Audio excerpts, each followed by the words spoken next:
Tout au long de sa vie, le prophète Mohammed se conforma uniquement à ce qui lui était révélé par Dieu. Il n'agissait qu'en fonction de cette révélation, sans attendre d'approbation de quiconque et sans craindre les désapprobations. Cependant, à cette époque, les idolâtres cherchaient à le faire dévier de sa droiture afin de l'amener à transmettre un message favorable à leurs intérêts. Malgré leur puissance et leur nombre, le prophète s'opposa à eux avec détermination, restant fidèle au Coran et aux commandements divins.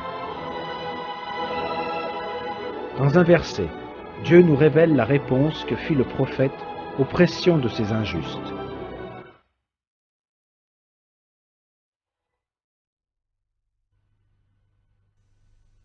Lorsque nos versets sont récités, comme preuves évidentes, à ceux qui n'espèrent pas notre rencontre, ils te disent « Apporte-nous un autre Coran que celui-ci, ou change-en la teneur. » Réponds-leur « Il ne m'appartient pas de le changer de ma propre initiative. Je ne fais que suivre ce qui m'est révélé. En vérité, je crains, si je désobéis à mon Seigneur, le châtiment d'un grand jour. » Le prophète ne fit aucune concession. Il transmit le Coran à l'humanité sans changer un mot de ce que Dieu lui révéla, ne tenant aucun compte des intérêts personnels des uns ou des autres.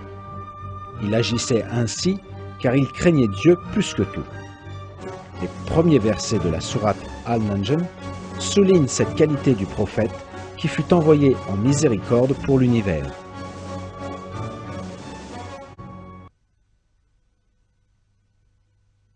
En vérité, votre compatriote n'est ni un égaré, ni un illuminé, et il ne dit rien sous l'effet de la passion. Ce n'est en fait qu'une révélation inspirée que lui a enseigné un être, l'ange Gabriel, d'une force prodigieuse.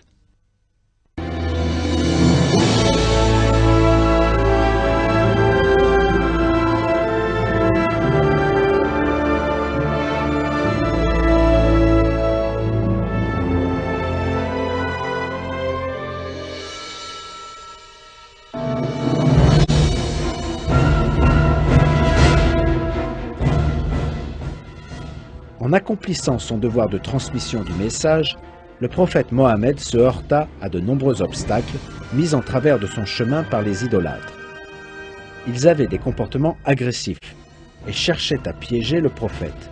À la fin, ils allèrent encore plus loin en le bannissant et en cherchant à l'emprisonner et même à le tuer.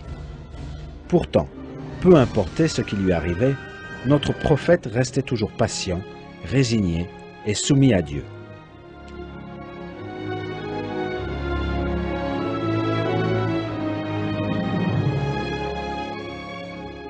Il continuait à prêcher la parole de Dieu avec détermination, car il savait qu'il y avait du bon dans tout ce que Dieu créait, même dans la pire des difficultés. Les paroles qu'il eut alors qu'il s'était réfugié dans la grotte avec Abu Bakr, lorsqu'il tentait de rejoindre Médine après avoir quitté la Mecque, illustrent parfaitement la grandeur de la confiance que le prophète plaçait en Dieu. Ces paroles nous sont rapportées ainsi dans le Coran. Si vous ne voulez pas prêter assistance au prophète, Dieu lui a déjà prêté la sienne lorsque, chassé par les négateurs et se trouvant dans la grotte avec son seul compagnon, il disait à celui-ci « Ne t'afflige pas, Dieu est avec nous ». Dieu étendit alors sur lui sa sérénité, envoya à son secours des troupes invisibles, faisant ainsi échec aux négateurs et assurant le triomphe de la parole divine, car Dieu est puissant et sage.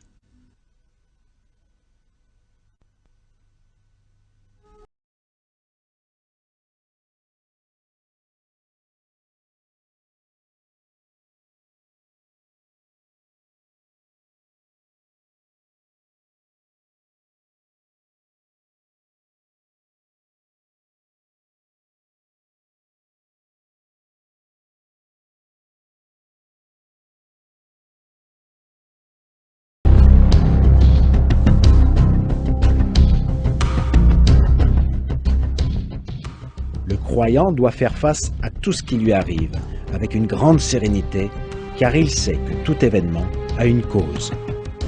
Tout d'abord, il doit faire tout ce qu'il peut pour résoudre son problème.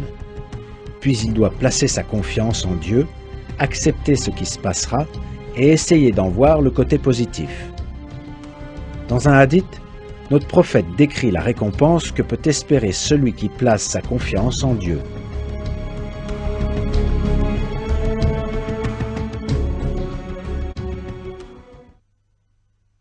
Si vous vous en remettez à Dieu, comme il convient de s'en remettre à lui, il vous apportera votre subsistance, comme il l'apporte aux oiseaux qui quittent le matin leur nid, le ventre creux, pour y rentrer le soir, le ventre plein.